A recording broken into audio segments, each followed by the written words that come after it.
할렐루야. 예배의 자리에서 만나서 감사합니다. 계단에 올라오다가 보면 그 아이들 사진이 있지요.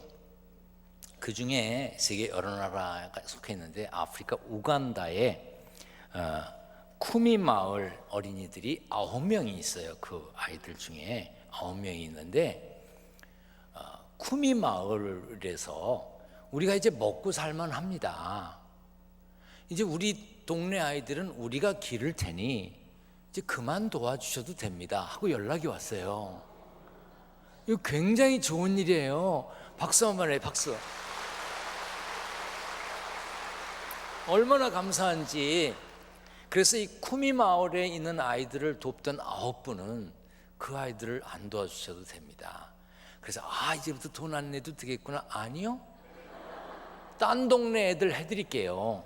딴 동네 애들. 그리고 이 중에서 아직도 한 번도 안 해보신 분들은 그런 어린 아이들을 좀 도왔으면 좋겠어요.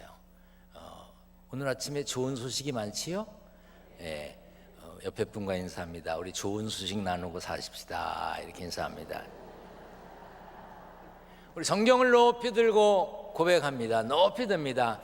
저는 예수 믿어 구원받았습니다. 저는 예수 믿어 하나님 자녀 되었습니다. 저는 예수 믿어 천국 백성 되었습니다. 하나님께서 선물로 주신 오늘 하나님 말씀으로 가르침을 받습니다. 눈을 열어 주의 법안에 있는 놀라운 진리를 보고 깨닫게 하소서. 아멘으로 순종하여 하나님께 영광 돌리는 삶 되게 하소서. 아멘. 그런 삶이 되시기를 축원합니다. 포도나무는 더위를 잘 견디고 뿌리를 땅속 깊이 내리기 때문에 어지간한 광야 지역이나 경사진 산지에서도 잘 자라고 열매를 잘 맺는답니다. 그래서 유대 팔레스타인 지역같이 무덥고 건조한 기후와 산악 지역에서도 잘 자란다고 해요. 그래서 성경에 포도와 관련된 이야기가 많아요. 왜냐하면 그쪽에 포도나무들을 많이 심기 때문에.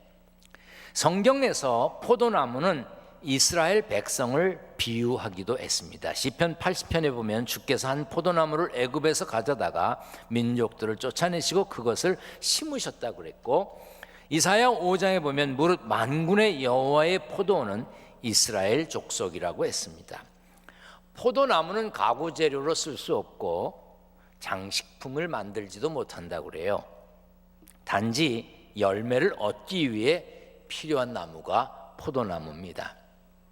하나님은 이스라엘 백성들이 좋은 포도나무 같은 열매를 맺기 원하셨습니다. 그러나 그들은 하나님을 배반하여 들포도가 되었어요.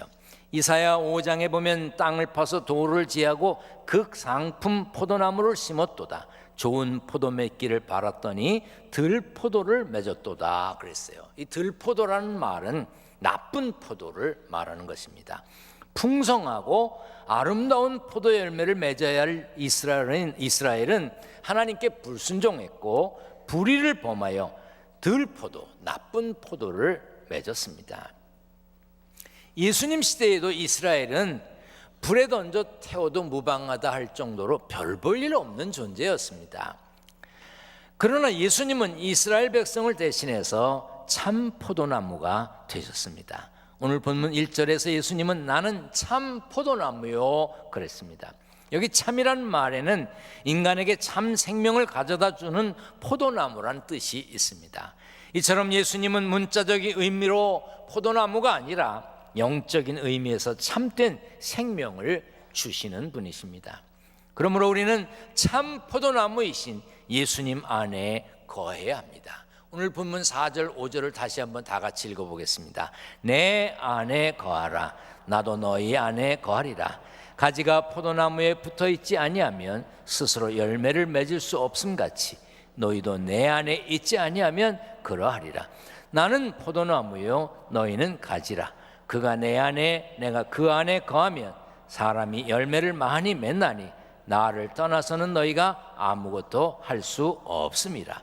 가지가 포도나무에 붙어있지 아니하면 열매를 맺지 못하듯이 우리 인생도 참 포도나무이신 예수님 안에 거하여 열매를 맺지, 예수님 안에 거하지 못하면 풍성한 삶의 열매를 맺지 못하게 됩니다. 예수님께서 우리에게 주신 큰 선물 중에 하나는 평안입니다. 아무리 돈 많아도, 아무리 막강한 권력을 쥐고 있어도, 명예와 인기가 높아도 예수님이 주시는 평안이 없으면 불쌍합니다. 불안합니다. 불행합니다. 돈, 명예, 권력, 그런 것이 평안을 주는 것 같지만 그런 것은 사라지면 그만입니다. 그런데도 많은 그리스도인들이 세상이 줄 것 같은 평안을 구하려고 합니다. 그래서 예수님이 이렇게 말씀하셨어요. 다 같이 읽어봅니다. 평안을 너희에게 끼치노니 곧 나의 평안을 너희에게 주노라. 내가 너희에게 주는 것은 세상이 주는 것과 같지 아니하니라. 너희는 마음에 근심하지도 말고 두려워하지도 말라고 하셨습니다. 그렇다면 우리가 어떻게 해야 될까요?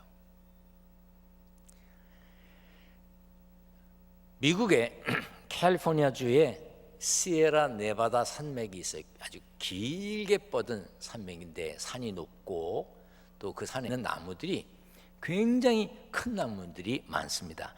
거기에 세코이아 국립공원이 있어요. 발음에 따르면 세코이아 그러는데 거기에는 큰 나무들이 있습니다. 뭐 정확하게 어느 위치인지는 모르지만 저도 이 큰 나무들이 있는 곳에 가보았어요. 함께 갔던 일행이 손을 잡고 나무를 이렇게 에워싸려고 했지만 얼마나 큰지 우리들 숫자 가지고는 되지도 않았어요. 이 세코이아 나무 한 그루, 큰 거 한 그루로요, 방 5개짜리 목조주택 40채를 지을 수 있대요.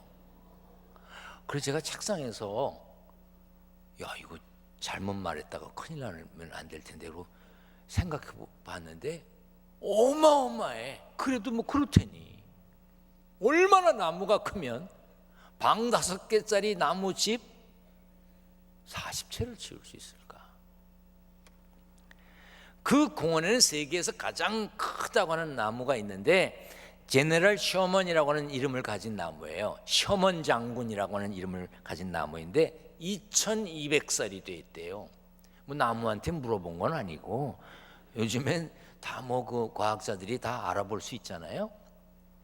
높이가 95m인데 무게는 1200톤쯤 된답니다. 그걸 뭐 뽑아서 알아본 건 아니지만 다 요즘은 측정이 가능하니까요. 그런데 이 세코이아 나무의 특징은 바람에 매우 강하답니다. 강풍이 불어도 나무가 꺾이지 않는 것은 물론이고 혹시 가지가 부러지더라도 뿌리가 뽑히는 일은 절대 없대요. 왜 그런가? 이 나무들은 뿌리를 깊이 내리는 것은 물론이고 옆에 있는 나무들과 뿌리끼리 서로 얽혀서 있다는 거예요. 예를 들어 나무 100그루가 있다. 그럼 100그루가 땅 속으로 다 얽혀 있는 거예요. 뿌리와 뿌리끼리 딱 얽혀 있으니까 바람에 뿌리가 빠질 리가 없는 것이지요. 우리가 하나님 나라에서 영원한 생명을 누리기 위해서는 길이요 진리요 생명이신 예수님과 단단하게 얽혀 있어야 돼. 딱 얽혀 있으면 흔들리지 않습니다. 왜 흔들리죠? 얽혀 있지 않아서 그래요.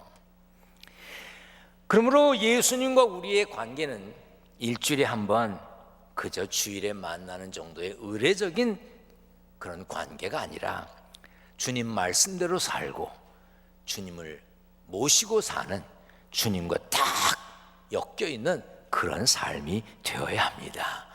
여러분들 그런 삶이 되시기를 축원합니다. 어떤 사람이 만들어낸 얘기겠죠. 그냥 그저 주일날 예배 한번 드리고 겨우 턱걸이로 구원받아서 천국에 갔는데 예수님이 만나자마자 아이고 왔네 반갑네 그리고 손을 내미시는데 이 사람이 고개를 숙이면서 아유 말씀 많이 들었습니다 그랬더래. 말씀 많이 들었지. 말씀은 많이 들었지. 주님을 모시고 살고 말씀대로 사는 게 아니라 말씀 많이 들었지. 여러분 이 다음에 예수님 만나면 말씀 많이 들었습니다, 그러실래요? 제가 가르쳐 드릴게요. 따라서 합니다. 말씀 따라 살다 왔습니다. 주님 모시고 살다 왔습니다. 아멘. 그런 고백을 하려면 주님과 딱 얽힌 그런 삶이 되어야 하는 것입니다. 또한 교회 안의 성도들도 서로 연합해야 합니다. 연결되어야 돼요. 고린도전서 12장에 보면 너희는 그리스도의 몸이요 지체의 각 부분이라 그랬고, 로마서 12장에도 이와 같이 우리 많은 사람이 그리스도 안에서 한 몸이 되어 서로 지체가 되었다 그랬어요. 우리는 예수님 안에서 한 몸이 된 사람들입니다. 그러므로 서로 연결되어 있어야 합니다. 연결되도록 해야 합니다. 물론 그 중심에 예수님이 있어야 해요. 교회는 무슨 학연으로, 지연으로, 어느 동네 출신끼리 모이고 어느 학교 출신끼리 모이고 그러는 데가 아닙니다. 효과적인 선교를 위해서 등산 좋아하는 분들 등산 선교회를 만들었어요. 탁구 좋아하는 분들 탁구 선교회가 있고, 축구 좋아하는 분들 축구 선교회가 있고, 골프 좋아하는 분들 골프 선교회가 있어요. 또 여러 교회의 형편에 따라 간호사, 의사들이 모이는 의료 선교회, 또 선생님, 교수들이 모이는 교육인 선교회, 뭐 운전하는 분들이 모이는 또 나귀 선교회, 뭐 운전자 선교회, 뭐 이런 데가 있습니다. 다 좋습니다. 그러나 모든 것의 중심이 예수님이어야 되고 선교 중심이어야 돼요. 교회 안에서 이룬 관계 속에 참 포도나무이신 예수님이 없다면 그 관계는 의미가 없는 거예요. 교회에서 있을 이유가 없는 겁니다. 신앙생활 하다 보면 사람과 사람끼리 부딪히지요. 부딪히다 보면 마음에 안 드는 사람도 있고, 때로는 내 생각과 그 사람의 생각이 달라서 그 사람의 생각이 워낙 강해서 내가 상처받을 수도 있어요. 그러다 보니 성도들 중에 이런 분들이 있습니다. 나는 성도들과의 관계는 끊고 나는 예수님과의 관계만 바르게 하겠습니다. 굉장히 좋은 생각인 것 같지만 성경적이지 못한 생각입니다. 예수님께 잘 붙어 있으려면 서로도 연결되어 있어야 합니다. 2017년을 이제 마무리하는 달이 다가옵니다. 먼저 예수님과의 관계를 돌아보세요. 참 포도나무이신 예수님께 잘 붙어 있는지 자신을 점검해 보세요. 그리고 성도들 간의 관계도 점검해 봐야 합니다. 예수님과도 잘 붙어 있어야 하지만 서로 연결되어 있어야 돼요.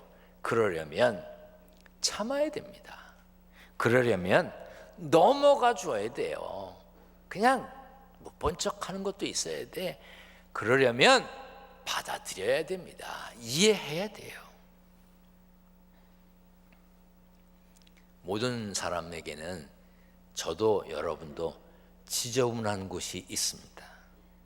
버릴 수가 없습니다. 그 지저분한 곳이 냄새나도 닦고 그래서 결국 데리고 다녀야 돼요. 그리고 걔가 하루에 한 번 이상 작동을 해줘야 돼. 아직도 어딘지 잘 모르는 사람은 옆에다가 물어보세요. 제가 이 설교 준비를 하다가 이런 생각이 들었어요. 우리 이 살도 위치를 잘 타고나야 돼. 볼살, 얼마나 좋아. 그냥 뭐 여자분들 찍어 바르고 뭐 오이 붙이고 뭐 그냥 얼마나 토닥토닥거리고 얼마나 그래. 궁뎅이를 그렇게 해봤어요? 얘는 위치를 잘못 잡았어. 그래서 늘 냄새 나는데 있습니다. 여러분, 그런데요, 옛날 어른들이 얼마나 지혜로운 줄 아세요? 착하다 그럴 때 어딜 두드려요? 아이고, 냄새 나는데도 잘 참고 있으니 착하다. 여러분, 참고 견디고 넘어가 줘야 함께 있을 수 있는 거예요. 속회, 선교회, 팀, 부서 잘 붙어 있지 않는 사람이 누군지 살펴보세요. 떨어질 것 같은 사람 누군지, 어떤 사람이 마음이 상했는지, 어떤 사람이 삐죽거리는지, 누가 주저앉아 있는지 살펴보고 다시 붙잡아주고 권하고 다시 웃고 일어서도록 여러분들이 힘이 되어 주시기를 바랍니다. 신약 성경, 특별히 바울 서신에 보면 그리스도 안에, 주 안에, 그 안에 뭐 이런 말이 많이 나와요. 그런데 또 성경을 연구하는 분들 중에는요, 이게 몇 번 나오나 또 세어본 분들이 계셔. 그리스도 안에, 주 안에, 그 안에 뭐 이런 걸 세어보니까 164번이나 나오는데, 이렇게 예수 믿는 우리가 예수님 안에, 주 안에 있을 때 능력이 나타나고 기쁨이 넘치고 평화를 이루게 되는 것입니다. 무슨 이유에서든지 교회를 멀리하면 안 됩니다. 교회를 멀리하고 교회를 부정하면 기독교 신앙 자체를 이룰 수가 없습니다. 왜냐하면 신앙은 교회 안에서 교회를 기초로 세워졌고 세워져야 하기 때문입니다. 물론 교회에 모이는 사람들이 부족하고 연약해서 실수 많고 오류가 많습니다. 허물 많습니다. 냄새납니다. 그래도 교회를 부정해서는 안 됩니다. 그런 사람들 때문에 하나님을 외면하거나 하나님의 교회를 외면할 수는 없는 것입니다. 어쨌든 우리는 참 포도나무이신 예수님께 붙어 있어야 하고 서로 잘 붙어 있자고 권면해야 합니다. 그럴 때 우리를 통해 풍성하고 아름다운 열매를 맺게 되는 것입니다. 여러분, 이 강단 옆에 꽃 꽂아 놓은 걸 보세요. 이거 보통 정성이 들어가는 게 아니에요. 금요일 날 이 꽃꽂이 담당 위원들이 와서 이걸 다 해놓고 가는 거예요. 그리고 또 이 준비했다가 토요일 날 와서 또 다 꼽아요. 그런데 이렇게 이뻐봤자 별거 아니에요. 이거 나무에서 잘려졌어요. 지금 예쁘고 자유롭고 여기도 가고 저기도 가고 이리 옮기고 저리 옮기고 할 수 있죠? 이거 시들 거예요. 이거 버릴 거예요. 마음에 안 들어도 붙어 있어야 되는 거예요. 붙어 있어야 돼요. 나무에 붙어 있지 않은 줄기는 잠깐 자유롭고 싱싱한 것 같으나 시들게 돼 있어. 여러분, 신앙생활하는 우리들은 주님께 붙어 있어야 해요. 교회에 붙어 있어야 합니다. 예수님은 내 아버지는 농부라 했어요. 예수님은 하나님을 포도나무를 심고 정성껏 가꾸는 농부요, 포도나무의 주인이라고 그랬습니다. 농부이신 하나님의 뜻은 우리가 풍성한 영적 열매를 많이 맺는 것이죠. 그런데 농부이신 하나님은 열매를 많이 맺게 하기 위해서 때로 가지치기를 하실 때가 있다는 것을 알아야 됩니다. 때로 책망과 징계를 통해서, 시련을 통해서 우리의 가지를 치셔서 더 좋은 열매를 더 많이 맺게 하기 위해서 작업을 하실 때가 있습니다.